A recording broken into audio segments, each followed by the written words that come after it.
स्वामी विवेकानंद स्मारक कन्याकुमारी इथे प्रसिद्ध ठिकाण।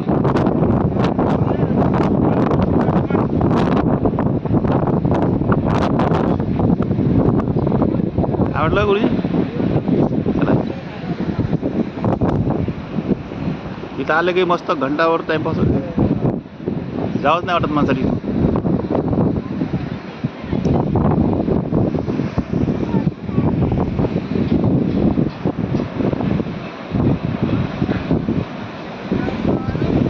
समुद्राचं पाणी वेगवेगळ्या रंगाचं दिसतंय, इकडे वेगवेगळ्या रंगाचं पाणी दिसतंय, इकडचं पाणी वेगळं तिकडचं पाणी वेगळं, 3 रंगाचं पाणी आहे।